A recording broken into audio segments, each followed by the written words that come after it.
I got so much motherfucking design on right now. Break it down, bring it back, make it clap. I got 3 old thoughts, new block, where that thing. Bitches on my line, and you know they come straight. Hold up, what it not, 45, scope it down, like whoa. How you fucking with these hoes up?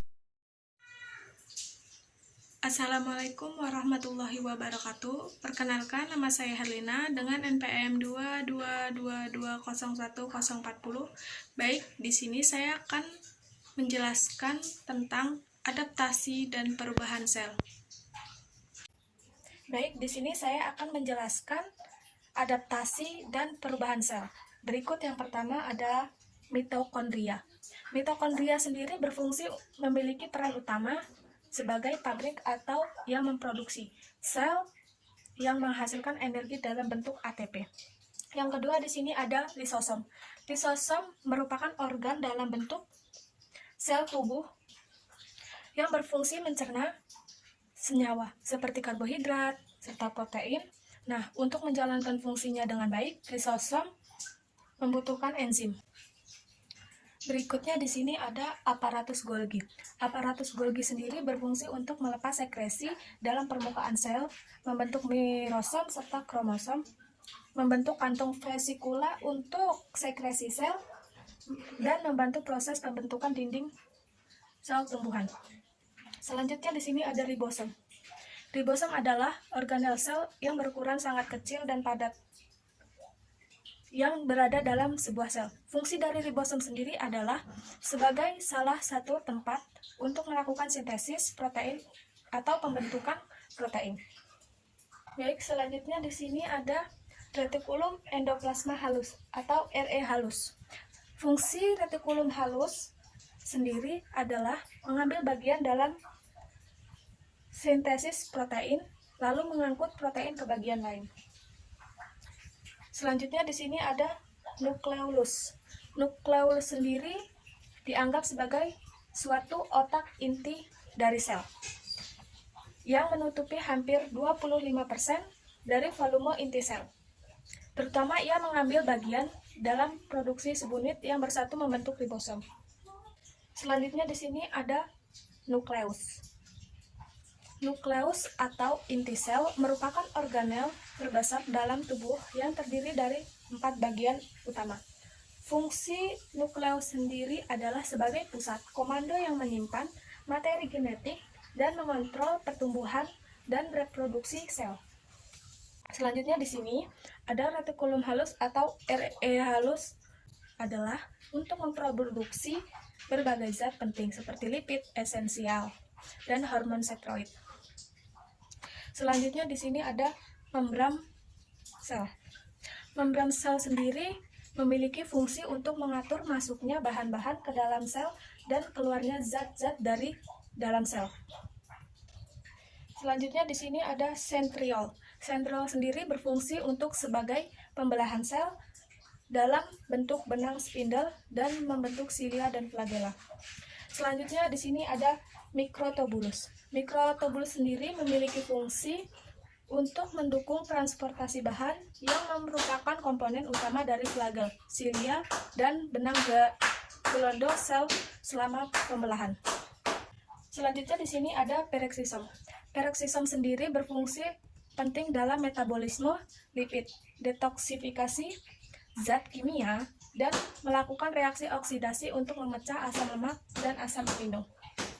Selanjutnya di sini ada sitoskeleton.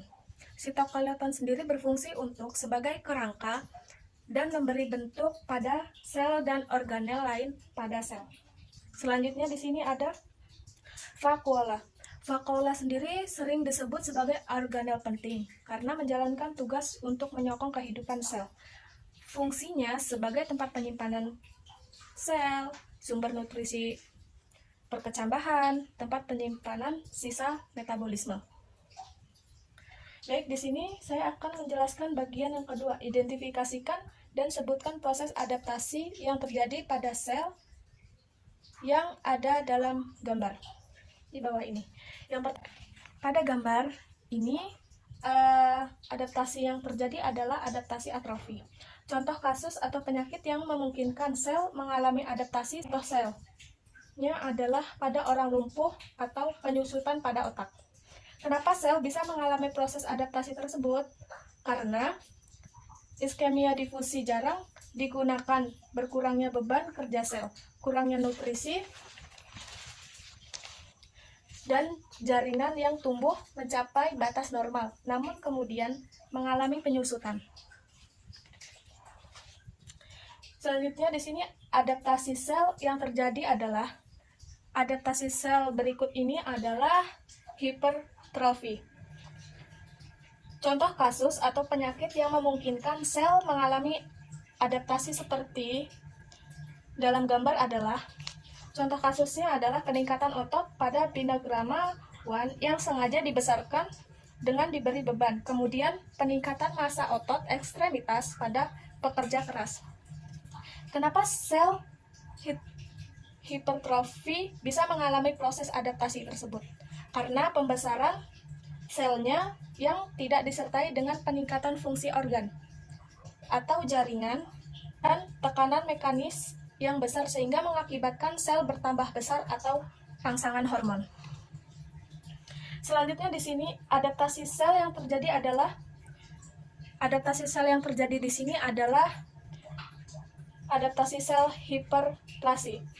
Contoh kasus atau penyakit yang memungkinkan sel hiperplasi mengalami adaptasi seperti ini adalah berikut contohnya: kelenjar payudara, kanker prostat, dan kanker ovarium.